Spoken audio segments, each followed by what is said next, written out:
السلام عليكم حبايبي الغاليين، كل سنة وانتم طيبين. مكملين لوصفات مخبوزات أو فطاير للمدارس.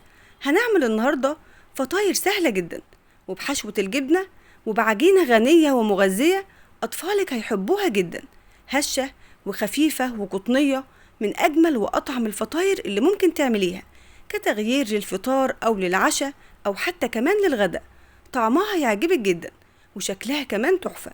أتمنى تجربيها وإن شاء الله تنجح معاكي من أول مرة.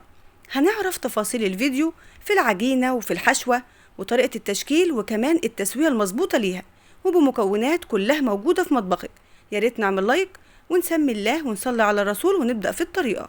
مبدئيا معايا كوباية حليب 200 جرام وبدرجة حرارة الغرفة، ولو في الشتاء فخليه دافي شوية علشان يسرع من إنها تخمر معاك بسرعة.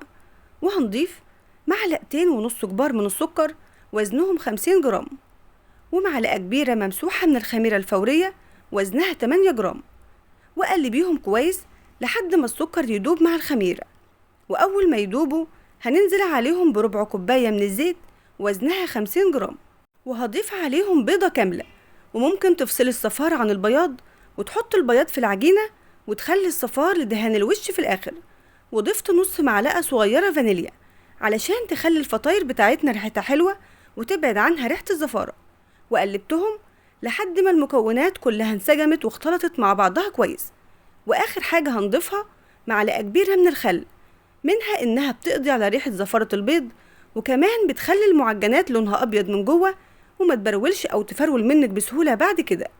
هنحتاج لنص كيلو من الدقيق الأبيض، وبتعايريهم بالكوباية 4 كوبايات بمج الشاي العادي. وفي الأغلب أنا بستخدم دقيق لجميع الأغراض، ولو حابة إنك تستخدمي دقيق خاص بالمخبوزات يكون أحلى كمان. وحطيت نص معلقة صغيرة من الملح وقلبتهم مع الدقيق في الأول، وبعدين نقلب الدقيق مع السوائل ونخلطهم كويس. وهنعجن لحد ما الدقيق يتشرب كل السوائل الموجودة. في البداية استخدمنا كوباية حليب، وهنستخدم ربع كوباية كمان سواء كانت حليب أو مية، بس بصراحة أنا بحب أدخل المية في أي معجنات بعملها، بتخليها خفيفة وهشة أكتر. وهنضيف المية بالتدريج لأن نوع الدقيق بتاعي غير نوع الدقيق بتاعك، فممكن تحتاجي ربع الكوباية كلها أو أزيد شوية أو أقل شوية، فده بيرجع لنوع الدقيق ودرجة امتصاصه للسوائل. فعودي نفسك في أي معجنات بتعمليها إنك تضيف المية واحدة واحدة علشان تظبطي عجينتك وتكوني متحكمة فيها أكتر. وأهم حاجة في المعجنات عموما إنك تخدميها وتعجنيها كويس، لأن ده بيفرق في النتيجة في الآخر، وتطلع خفيفة ومش مكتومة، وكمان تطلع هشة أكتر. وما تخليش عجينتك ناشفة أو يابسة، خليها طرية شوية، لأن كل ما كانت عجينتك طرية فهتطلع الفطاير أو المخبوزات عموما بعد التسوية طرية وزي الملبن. وده القوام المظبوط للعجينة، عجينة طرية وناعمة وفيها مطة وعرق بالشكل ده. هندهن البولة بمسحة زيت بسيطة، ودهنت وش العجينة كمان، وهنغطيها ونسيبها تخمر. وعلشان احنا في الصيف فهنسيبها حوالي ربع ساعة ونشتغل فيها على طول. حابة أقولك هنا على ملحوظة مهمة جدا: طول ما احنا في الصيف والجو حر حاولي ما تخمريش أي معجنات خمر كامل أو تخمير زيادة عن اللزوم، لأن ده بيأثر على النتيجة في الآخر. يدوب تريحيها شوية، وأول ما تبدأ الخميرة تمشي فيها ابدأي تشكيل على طول. وهنبدأ في تشكيل العجينة ونكورها لكور صغيرة، يعني بحجم البيضة تقريبا. وبالميزان حجم القطعة من 55 ل 60 جرام، وتقدري تعملي الحجم اللي يناسبك إن كانت كبيرة عن كده أو صغيرة عن كده. وأهم حاجة إنك تغطيها بكيس وعليه فوطة نضيفة علشان ما تنشفش مننا أو إنها تعمل قشرة على وشها وتفضل طرية زي ما هي. وهنسيبها ترتاح بس 5 دقايق، وهنبدأ بتشكيل أول كورة كنا عملناها بتكون استريحت أكتر. وهنفرد قطعة العجين، يعني فردة بسيطة على شكل دايرة صغيرة، وهنحط فيها الحشوة بالكمية المناسبة. وأهم حاجة إنك تقفلي على الحشوة كويس جدا علشان ما تفتحش منك أثناء التخمير أو أثناء التسوية. وبسويها في الآخر على قد ما أقدر، لأن الشكل اللي هتحطيها عليه هو اللي هيكون عليها بعد التسوية، يعني كأننا بنعمل عيش كايزر بالظبط. وهنفرد الكرات كلها وهنحشيها بنفس الطريقة. أظن طريقتها سهلة جدا، وافرديها من غير ما تحطي دقيق تحتها، هي مش بتلزق ولا حاجة، وبتفرديها بإيديك بكل سهولة.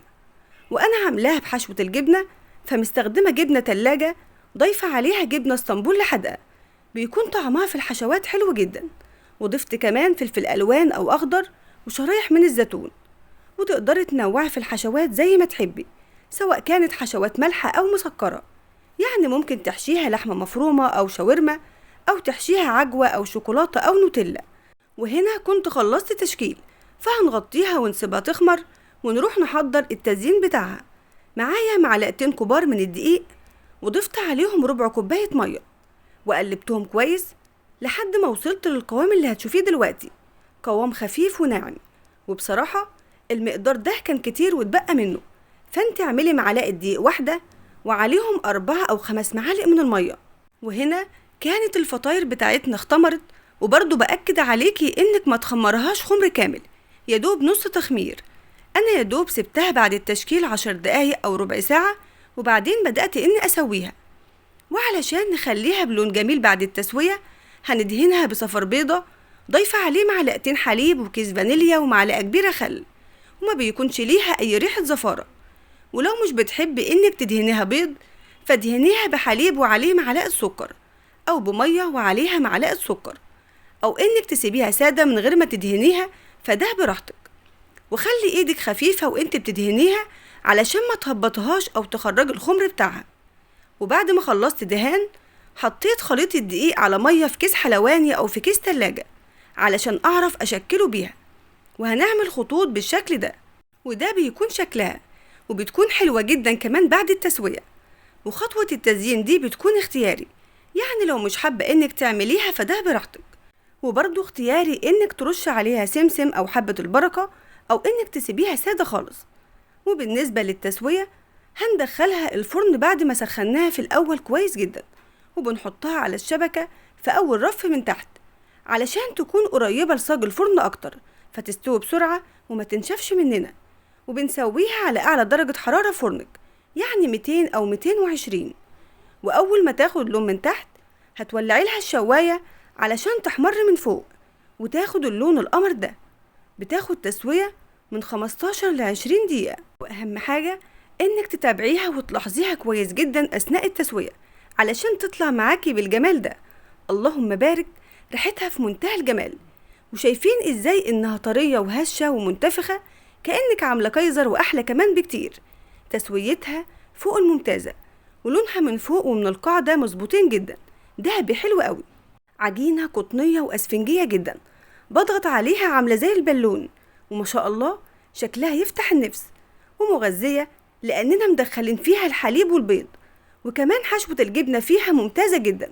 بصراحة طعمها روعة، ده غير شكلها اللي يجنن. أتمنى إنك تجربيها، وإن شاء الله هتعجبك جدا. يعني بديل العيش الفينو أو السندوتشات، موفرة واقتصادية جدا. أتمنى إنك تجربيها، وإن شاء الله هتظبط معاكي من أول مرة. وبألف هنا مقدما.